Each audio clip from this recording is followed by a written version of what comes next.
ஆலயத்தை வலம் வந்த எருமை. எருமை ஒன்று திருச்செந்தூர் கோவிலை வலம் வந்து கொண்டே இருந்தது. அர்த்தஜாம வழிபாட்டிற்கு பிறகு கோவில் வாசலில் படுத்துக்கொண்டது. இப்படி 3 நாள் இந்த எருமை தன் முருக பக்தியை வெளிப்படுத்தியது. வெளியூரிலிருந்து சொந்தக்காரன் அந்த எருமை மாட்டை தேடி வந்தான். முற்பிறப்பின் ஞான முதிர்ச்சி இது என பக்தர்கள் பேசிக்கொண்டது அவன் காதில் விழுந்தது. இதனால் அவன் தன் எருமைக்கு ஒரு கும்பிடு போட்டுவிட்டு வந்த வழியே திரும்பி போய்விட்டான். பக்தர்களும் கோவிலை சேர்ந்தவர்களும் எருமைக்கு தீனி கொடுத்து வந்தனர். அது கண்ட தெய்வ நம்பிக்கை இல்லாத ஒருவன் கடும் கோபம் கொண்டான். அவன் எருமைக்கு தீனி கொடுப்பதும் இதை போற்றுவதும் மடத்தனமாக உள்ளது என்று கேலி செய்தான். அதோடு அவன் நிற்கவில்லை. தன்னை போன்ற சிலரை கலந்து ஆலோசித்தான். ஒரு நாள் நள்ளிரவுக்கு பின் இவனும் இவனுடைய நண்பர்களும் ஆலய வாசலில் படுத்திருந்த எருமையை இழுத்துக்கொண்டு போய் படகில் ஏறி அந்த படகை செலுத்தி கொண்டே போய் நடுக்கடலில் அந்த எருமையை தள்ளிவிட்டார்கள். மறுநாள் காலை ஆலயத்திற்கு வந்த பக்தர்கள் எருமையை காணாது கவலையுற்றனர். அந்த எருமையை பார்த்தீர்களா என்று பலரையும் விசாரித்தனர். அப்போது கடவுள் மீது நம்பிக்கை இல்லாத அந்த நபர் கேலியும் கிண்டலும் செய்தார். உங்கள் முருகனால் இதை கண்டிக்க முடியாதா என்று கேலி செய்தார். அப்போது அந்த எருமை தன் கண்கட்டு வாய்க்கட்டுகளுடன் கடல் அலைகளில் முங்கிக் கொண்டே கரையை நோக்கி வந்து கொண்டிருந்தது. வா வா என்று அன்பர்கள் ஆர்ப்பரித்தனர். எருமை கரையேறி வந்து கோவில் வாசலை அடைந்தது. கட்டுக்களை அவிழ்த்தார்கள், தீனி வைத்தார்கள். பழையபடி எருமை ஆலயத்தை வலம் வர தொடங்கியது. அன்பர்கள் முருகா முருகா என்று கோஷமிட்டனர். கடவுள் நம்பிக்கை இல்லாதவன் இந்த அற்புதத்தால் மனம் மாறினான். மனம் திருந்தி முருக பக்தனாகிவிட்டான். அந்த எருமை அடியேனுக்கு குரு என்று சொல்லிக்கொண்டே கோவிலை வலம் வந்தான். ஆதித்த நாடாருக்கு கிடைத்த அருள். திருச்செந்தூர் அருகே காயாமொழி என்ற சிறிய கிராமம் இருக்கிறது. அந்த கிராமத்தை தலைமையிடமாக கொண்டு ஆதித்த நாடார் வம்சத்தினர் குறுநில மன்னராக ஆட்சி செய்து வந்தனர். ஆதித்த நாடார் வம்சத்தினருக்கு குலதெய்வம் திருச்செந்தூர் முருகன் ஆவார். திருச்செந்தூர் முருகன் மீது ஆதித்த நாடார் மிகுந்த பக்தியும் பற்றும் வைத்திருந்தார். திருச்செந்தூருக்கு வரும் பக்தர்கள் தங்குவதற்கு வசதியாக ஊர் நடுவில் உள்ள சிவ கொழுந்தீஸ்வரர் கோவில் முன் மண்டபம் ஒன்றை அவர் காயாமொழி கிராம மக்கள் உதவியுடன் நிறுவினார். இன்று அந்த மண்டபத்தில் துணிக்கடைகள் திறந்துள்ளன. மண்டபத்தின் நடுவே நேர்மோர் பந்தல் ஒன்றையும் நிறுவி பக்தர்கள் தாகம் தணிக்க செய்தார். 1560களில் திருச்செந்தூர் முருகன் ஆலய தேர் பழுதுபட்டது. அந்த தேரை சரி செய்வதற்காக முருகப்பெருமான் ஆதித்த நாடார் கனவில் தோன்றி உத்தரவு பிறப்பித்தார். தேரில் ஏற்பட்டுள்ள பழுதை நீக்கிக் கொடுக்குமாறு கூறினார். அந்த ஆண்டு ஆதித்த நாடார் வாழ்ந்த காயாமொழியை சுற்றிலும் உள்ள அறுவடை செய்த வயல்களில் மீண்டும் துளிர்விட்டு என்றும் இல்லாத அளவுக்கு எள் விளைந்தது. இது திருச்செந்தூர் முருகனின் திருவருளே என்று காயாமொழி மக்கள் வியந்தனர். அந்த எள்ளை விற்று அவர்கள் புதிய தேரினை செய்து கொடுத்தனர். திருச்செந்தூர் முருகனை ஆவணி மற்றும் மாசி திருவிழாக்களில் 10ஆம் நாள் அந்த பெரிய தேரில் எழுந்தருள செய்தனர். இதை கண்டு மகிழ்ந்த திருச்செந்தூர் முருகன் ஆதித்த நாடார் கனவில் மீண்டும் தோன்றி, உன்னையும் உன் சந்ததியினரையும் எனது வலது கண் போல் காத்துக்கொள்வேன். உன் சந்ததியினர் செல்வம் ஒருபோதும் வற்றாது என்று அருளினார். வலது கண் என்பது சூரியனை குறிக்கும். சூரியனுக்கு ஆதித்தன் என்றும் ஒரு பெயருண்டு. இன்றும் திருச்செந்தூர் தேர் வடம் பிடிக்கும் உரிமை ஆதித்த நாடு வழிவந்தோரிடமே உள்ளது குறிப்பிடத்தக்கது. சுந்தரிக்கு அருளிய முருகன். திருச்செந்தூர் முருகன் கோவிலுக்கு தரிசனம் செய்ய செல்பவர்கள் தேரடியை கடந்து மண்டபம் வழியாக தூண்டுக்கை விநாயகர் கோவில் வழியே நடந்து செல்வதே முறையாகும். தூண்டுக்கை விநாயகர் ஆலயம் சென்றதும் பக்தர்கள் தேங்காய் வாங்கி தலையை சுற்றி உடைத்துவிட்டு செல்வார்கள். அதற்கு முன்பு அந்த சிறிய விநாயகர் ஆலயத்திற்குள் சென்று வழிபட வேண்டும்.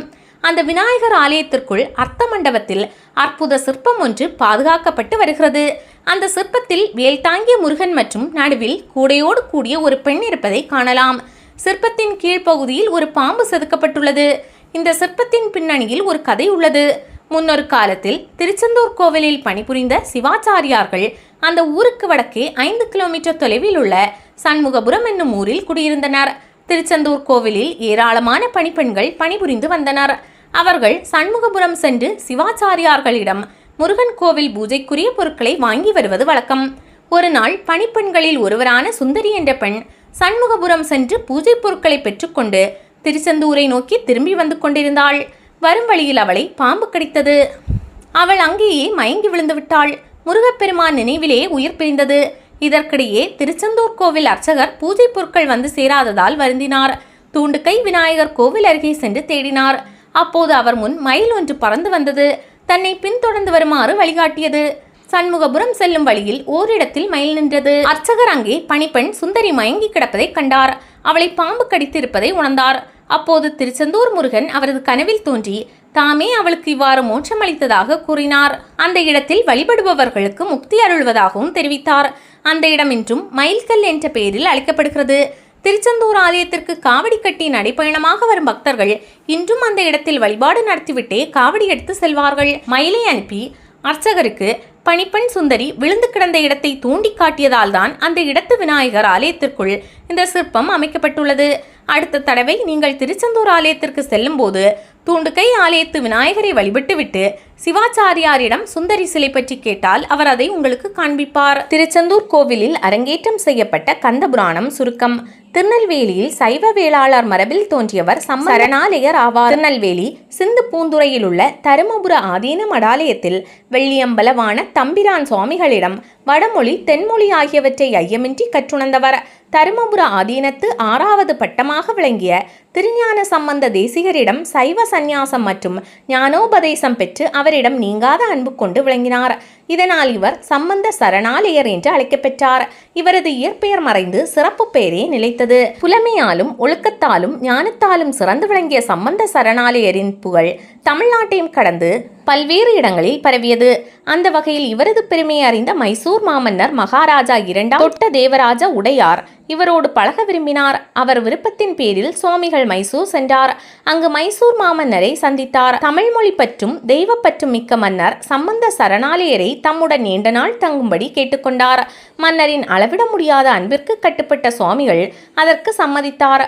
தினமும் கந்த புராணத்தின் உரையை அவர் மூலமாக கேட்டு வந்த மன்னர் இப்புராணம் மிகவும் நீண்டதாக உள்ளதால் கந்த புராணத்தை சுருக்கமாக ஒரு நூல் எழுதுமாறு கேட்டுக்கொண்டார். அதன் பேரில் சுவாமிகளும் சுருக்கமான நூலை இயற்றி அதற்கு கந்தபுராண சுருக்கம் என்று பெயர் வைத்தார். அச்சியப்ப சிவாச்சாரியார் இயற்றிய கந்தபுராணம் சொற்பொருள் நயமும் பக்தி சுவையும் இருந்தது.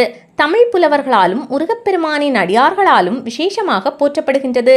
கந்த சஷ்டி விழாவின் 6 நாட்களிலும் அதனை பாராயணம் செய்வது மரபு. கந்தபுராணம் 6 காண்டங்கள் 141 படலங்களுடன் 10,346 செய்யுட்கள் கொண்டது. கச்சியப்பர் பாடிய கந்தபுராணத்தில் உள்ள வரலாறுகளை 1048 செய்யுள்களில் கந்தபுராண சுருக்கம் என்ற நூலை 6 பகுதிகளாக இயற்றியுள்ளார் சம்பந்த சரணாலயர். தமது விருப்பப்படி சம்பந்த சரணாலயர் இயற்றிய கந்தபுராண சுருக்கம் நூலை எங்கே அரங்கேற்றம் செய்யலாம் என்று மன்னர் கேட்டபோது சூரசம்ஹாரம் நடைபெற்ற திருச்செந்தூரில் அரங்கேற்றம் செய்வது மிகவும் சிறப்பு என்றார் சுவாமிகள். அதற்கான ஏற்பாடுகள் தயாரானது. அதற்கு முன்னதாக கந்தபுராண சுருக்கம் நூலின் பெருமையையும் மகிமையையும் அறிந்த மைசூர் மன்னர் சுவாமிகளுக்கு காணிக்கையாக பொன்னும் மணியும் வழங்கினார். பற்றற்றவராக வாழ்ந்து வந்த சாமிகள் இவை எம் குருமூர்த்திகளின் திருவடிகளுக்கு ஆகுக என்று அதை வைத்து விட்டார். மன்னரும் மீண்டும் பொன்னும் மணியும் அளிக்க இவை முருகப்பிரானுக்கு ஆகுக என்றார். மன்னர் விடவில்லை. 3வது முறையும் பொன்பொருள் கொடுத்தார். அவற்றை இவை அடியார்களுக்கு ஆகுக என்று வைத்துவிட்டார் சாமிகள்.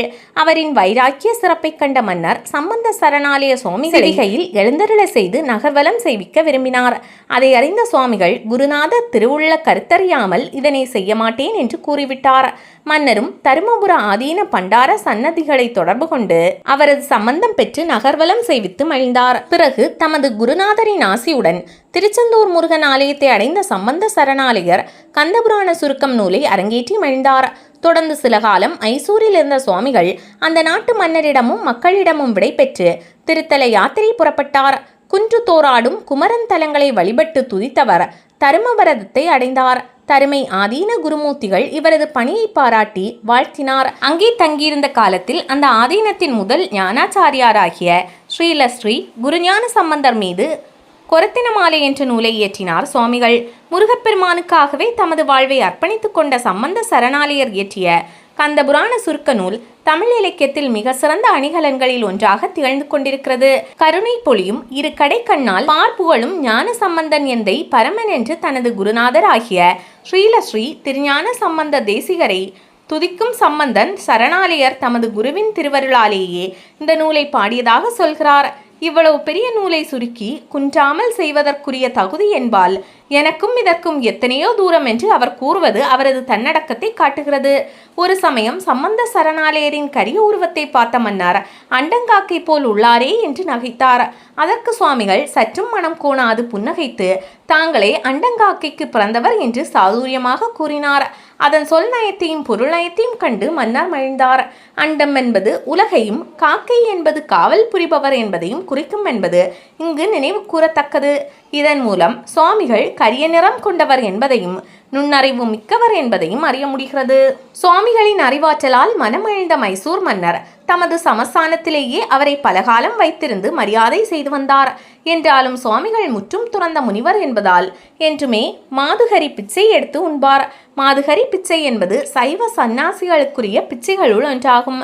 பிறரை அணுகாமல் பலரிடம் சிறுக சிறுக அன்னம் வாங்கி புசிப்பது ஆகும். மாபெரும் சமஸ்தானத்தில் விருந்தினராக இருந்த போதிலும் தமக்கென எந்தவித பற்றுமின்றி தம் வாழ்நாளை இறைவழிக்கே பயன்படுத்தி வந்தார். சம்பந்த சரணாலயரின் பேச்சிலும் செயல்பாட்டிலும் தனி சிறப்பை கண்ட மன்னர் அவரை தெய்வமாக போற்றினார். அவரை சில காலம் தம்முடன் தங்கியிருக்க வேண்டினார். மன்னரின் விருப்பப்படி சம்பந்த சரணாலயரும் அங்கே தங்கினார். அவ்வாறு இருந்த காலத்தில் தமக்கென்று எதுவும் வேண்டாம் என்று சொல்லிவிட்டு தினமும் பிச்சை எடுத்து உண்ணுவதை வழக்கமாக கொண்டிருந்தார். இவரது வைராக்கியம் மன்னருக்கு பெரும் வியப்பை ஏற்படுத்தியது. வெள்ளியம்பலவான தம்பிரான் சுவாமிகளிடமும் துரைமங்கலம் சிவப்பிரகாச சுவாமிகளிடமும் இவர் பயின்றவர் என்பதால் இவரது காலம் 17ஆம் நூற்றாண்டின் இடைப்பகுதி என்று கருதப்படுகிறது.